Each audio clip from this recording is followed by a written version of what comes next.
Привет, меня зовут Саша Акимов, и сегодня я хочу рассказать вам про первый автофокусный объектив от компании Bright Star 50 мм f1.4. Пока что он есть только под байонет Sony, но в скором времени появится и для байонета Nikon Z, и для Fujifilm X также.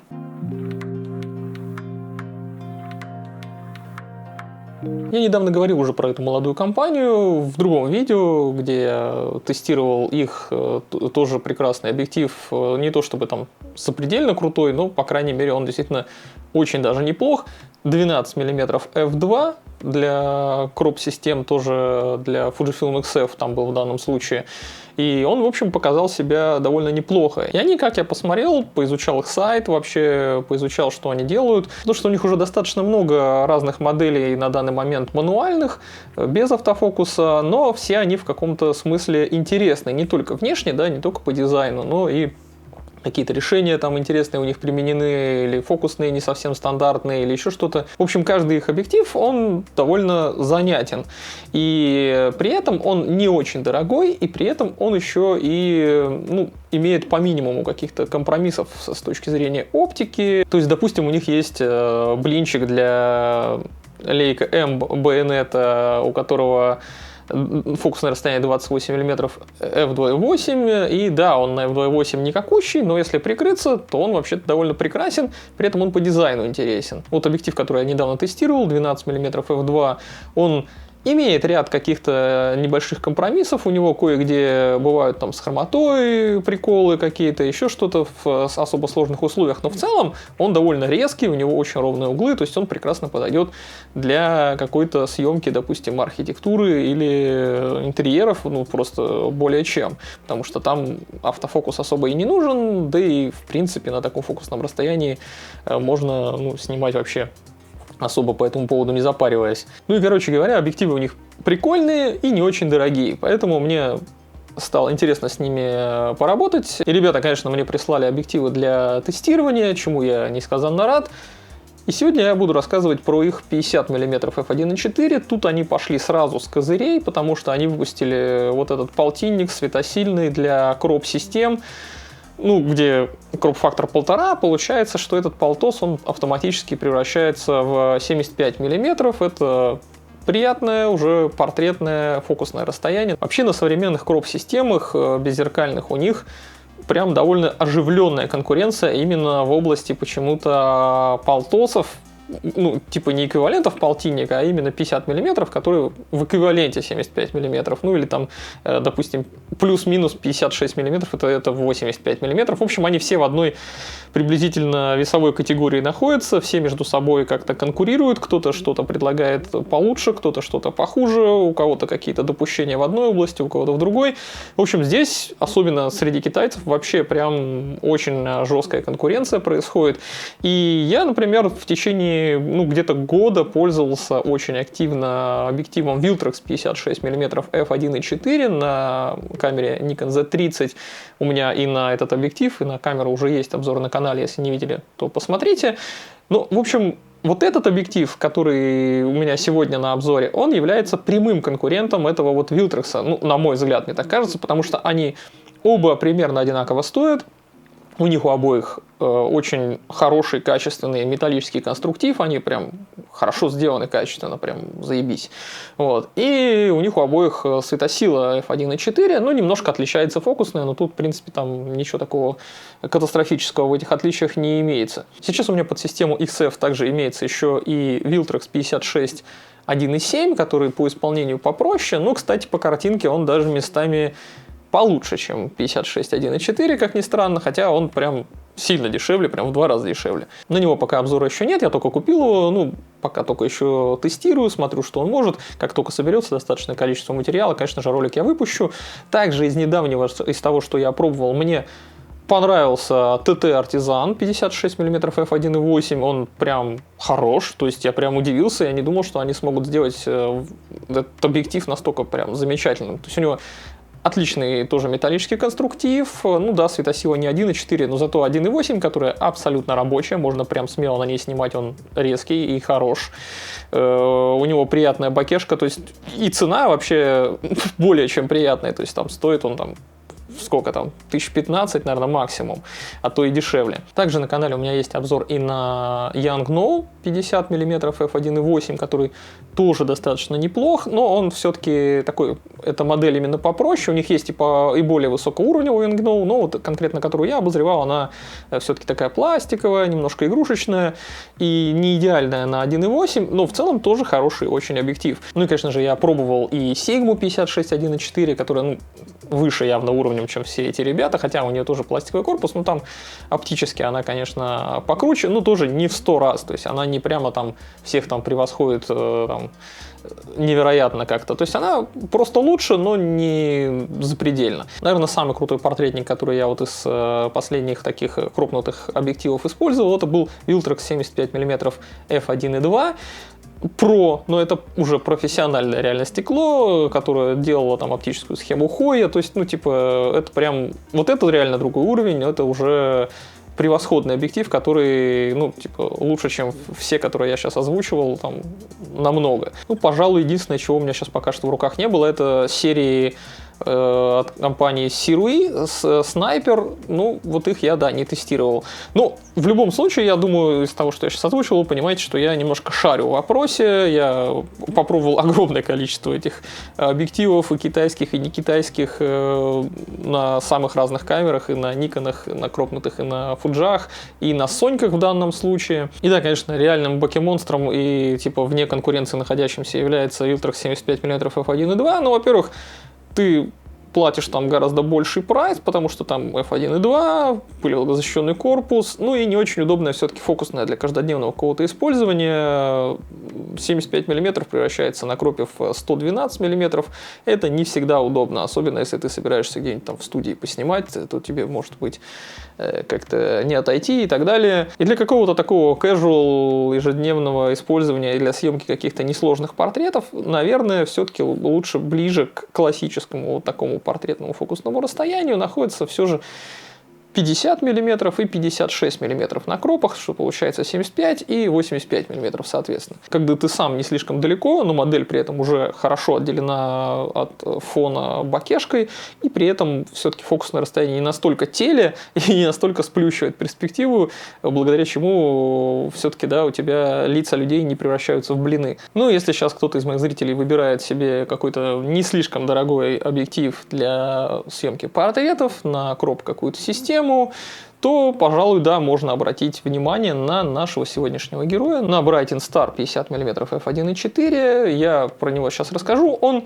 находится в одной примерно ценовой категории с уже зарекомендовавшим себя Viltrox 56 1.4, но при этом он местами даже лучше, чем тот. Ну, по крайней мере, моя практика показала, что Brighton Star сделал объектив лучше. Но об этом мы поговорим чуть позже, когда будем разбирать картинки. А сейчас я призываю вас подписаться на мой канал, если еще этого не сделали. Можете поставить лайк авансом. И также загляните по ссылочкам в описании. И можете подписаться там также на телеграм-канал, где я выкладываю все картинки, которые вы сможете внимательно порассматривать в нормальном разрешении. Ну а также, если вам нравится то, что я делаю, можете задонатить мне на Donation Alerts какую-то сумму, которую вам не жалко, и также, например, подписаться на мой Boosty, где также есть возможность поддержать деятельность этого канала. Ну а теперь давайте посмотрим, как устроен этот объектив. Brighton Star, вот этот вот 50 мм f1.4, очень тактильно приятный объектив, мне прям, ну, супер, он нравится, он весь полностью из металла сделан, колечко здесь не прорезиненное, это тоже металл.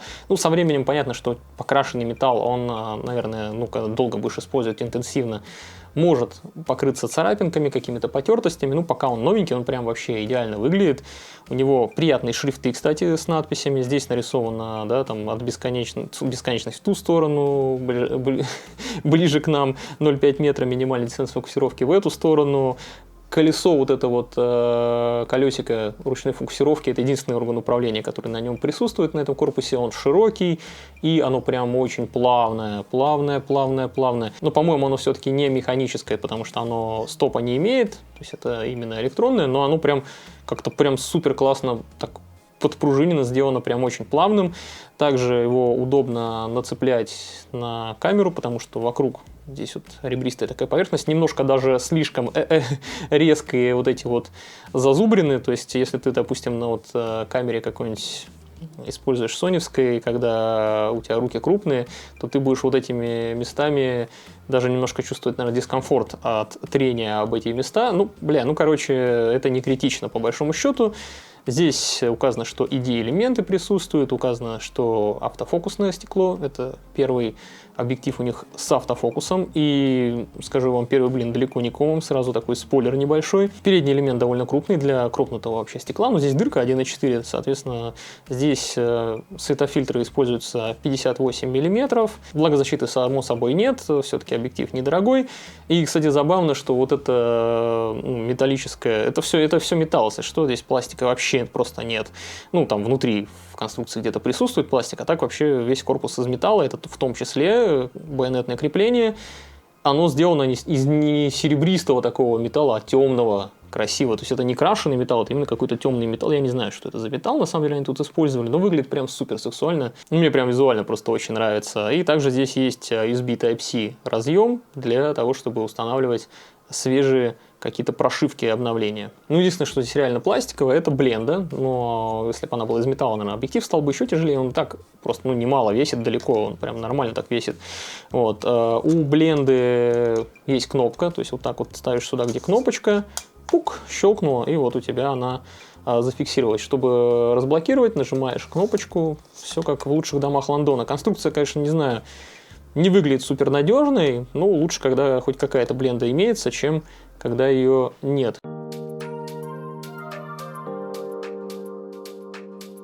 Ну, ребят, да, извиняюсь немножко за картинку, потому что, на самом деле, я просто далеко от камеры, я там вовремя не заметил, что пересвет пошел, потому что было очень пасмурно, было очень темно, я днем это записываю видео, и резко, блядь, из-за туч выскочило солнце, когда оно нахуй не сдалось.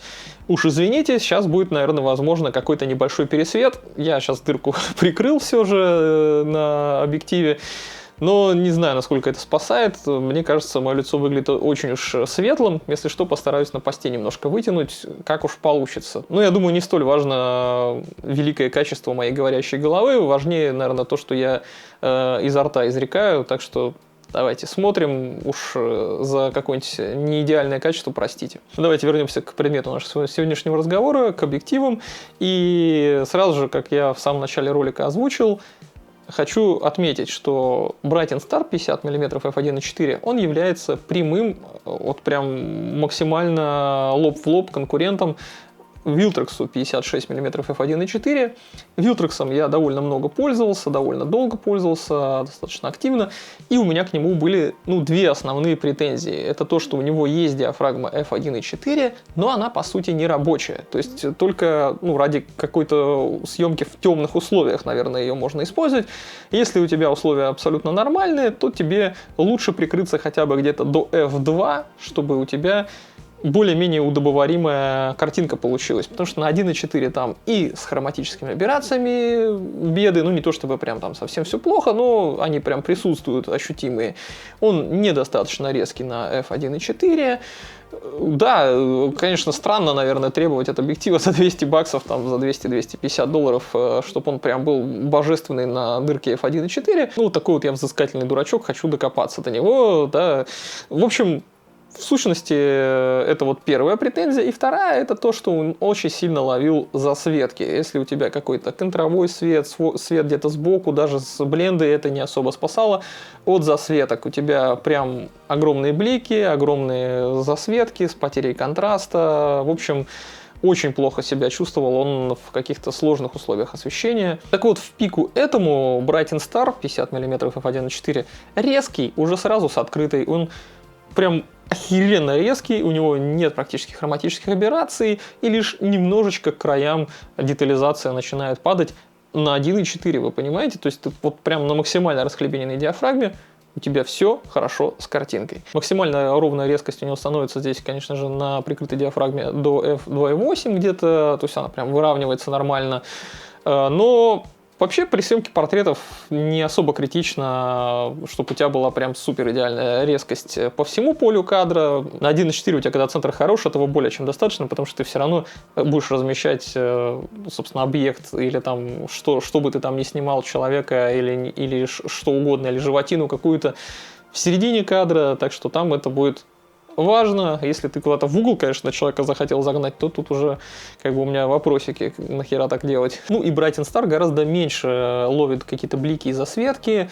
Да, наверное, в очень сложных условиях можно поймать и засветку, и даже каких-то зайчиков. Я смог это сделать, я там поснимал немножко в контровом свете людей чисто, да, ради интереса, ради эксперимента. Да, есть блик, но ничего прям там супер какого-то критичного и ужасного я не увидел. Хотя недавно я вот смотрел обзор, который выпустил Аркадий Шаповал, и там он умудрился поймать, ну я, может быть, просто не ставил настолько уж серьезные какие-то сложные условия объектив. Ну да, в общем, вот если хотите увидеть блики на этом объективе, то вот в его обзор загляните, он сумел их поймать, прям такие жесткие, чудовищные. Ну, естественно, здесь просветление не идеальное, но я, наверное, в такие условия просто объектив и не ставил, поэтому и не получил для обзора таких страшных картинок. В любом случае хочу отметить, что здесь проблема засветок все еще присутствует, но она не настолько катастрофическая, как у Viltrox, и, в общем, сама эта трудность, она не настолько выражена. Ну и резкость тут отличная, как я уже неоднократно говорил. При этом она такая резкость без каких-то затруднений на максимально открытой даже дырке. У тебя нет вездесущей хроматической аберрации, которая, ну вот прям у всех недорогих китайских объективов почему-то на открытой дырке в достаточно больших количествах присутствует. Здесь она исправлена просто великолепно, даже в очень затруднительных каких-то таких ситуевинах, типа где какие-то балки, где какие-нибудь ветки. Ничего не лезет, только по самым краям, там совсем чуть-чуть какая-то мизерная, где-то там циановая каемочка, можно и увидеть, если там увеличить на 200%, но это уж полное задротство, настолько пиксель-хантингом никто заниматься, наверное, не будет. В целом картинка офигенно чистая.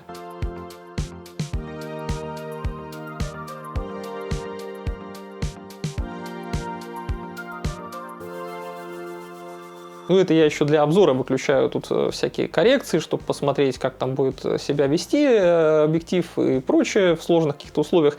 А так, тушки Соньки современной, они и так исправляют хроматические аберрации даже у неродных объективов, у них там мозгов хватает для этого. Ну и в RAW-конвертерах, например, когда вы выгружаете картиночки, очень хорошо встает профиль от объектива Sony 50 мм f1.4 G-Master на этот объективчик, как ни странно.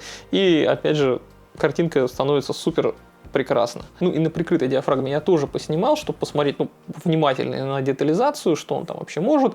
Я прикрывался там до f5.6 где-то, и, господи, как же картинка с него хороша. Она прям резкая и с офигенным микроконтрастом, с супер офигенной детализацией. Я прям в восторге картинки, мне с него очень нравится.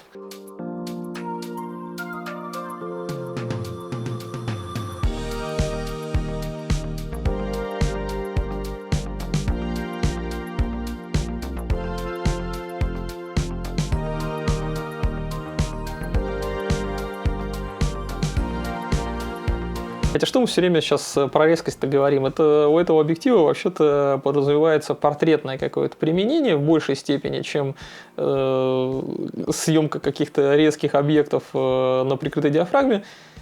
И вот здесь он прям максимально хорош. У него очень хорошая картинка. Там, где надо, в середине резкая. Все, что у тебя в зоне размытия находится, очень хорошо так растушевано. Бакешка мягкая. Сами кружочки, которые в бакешке у тебя появляются, они не имеют какой-то каемки такой, знаете, как у луковиц. И единственное, что да, она, наверное, немножко выглядит на 1.4 подкрученной, так, ну, мне так кажется, да, и образуются отчасти из-за этого такие небольшие по краям лимончики, но вообще это выглядит даже красиво. Так что всевозможные девичьи портретики на этот объектив можно снимать, ну, с превеликим удовольствием.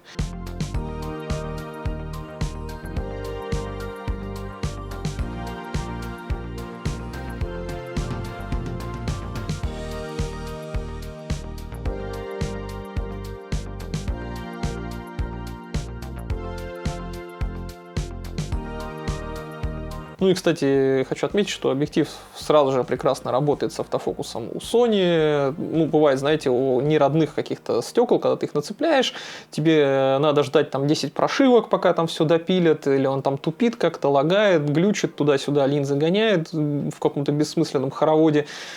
Здесь такого нет, здесь ты прям реально нацепил объектив, и все сразу работает. Это очень хорошо, я прям рад такому, когда ты просто установил объектив на тушку, никаких тупников, все прекрасно, все фокусируется куда надо, ловит там глаза животных, ловит глаза котиков, ловит глаза людей, все следящий автофокус замечательно работает. Я даже умудрился с следящим фокусом снять жопку летящей пчелы, ребят, ну то есть, ё-моё, это прям хорошо.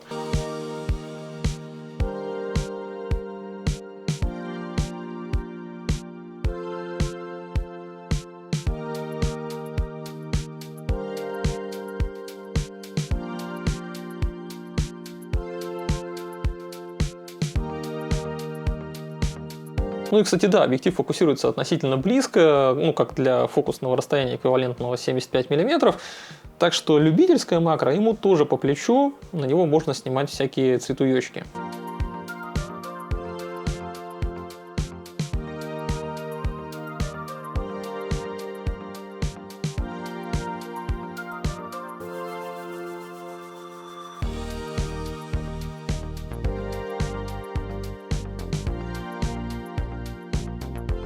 В общем, объектив, несмотря на то, что это самый первый автофокусный объектив у компании, он выдает за свои 250 баксов ну, максимально возможный перформанс. Он прям реально хорош практически во всех отношениях. У него я не нашел каких-то глупых решений, каких-то промашек. С автофокусом он работает прекрасно, он быстро и точно наводится куда тебе нужно, при этом не жужжит. У него абсолютно рабочая открытая диафрагма f1.4. Он исполнен в металлическом корпусе, конечно, без пылевлагозащиты, к сожалению, но он прям очень добротно, качественно сделан. Правда, это и является некоторой его слабостью, на мой взгляд, потому что все-таки он тяжеловат для кропнутого стекла. Ну, объектив весит 400 граммов. Для довольно компактного объектива, для компактных камер, все же, да, вес его немного великоват, как по мне. Ну и да, если уж совсем там докапываться, то мне показалось, что недостает немножко органов управления каких-то на самом корпусе. Хотелось бы переключатель, допустим, AFMF хотя бы, или, может быть, колечко диафрагмы какое-нибудь. Но это я уже так чисто, вот, как я уже сказал, докапываюсь. Это чисто доебаться, чтобы уж хоть что-то плохое про него сказать. В остальном, типа, это реально очень клевый объектив. Brighton Star 50 мм f1.4 действительно супер классный для своего ценового диапазона. Я ссылочку на AliExpress в описании также оставляю. Brighton Star, эту компанию, я благодарю за предоставленный экземпляр для тестирования. Ну, а вы подписывайтесь, если вам нравится то, что я делаю, на канал. Ставьте, пожалуйста, лайки. Не пропустите свежие видосики. Подписывайтесь также на мою тележку по ссылке в описании. Ну, а я желаю вам хороших снимков. Прощаюсь с вами. Пока.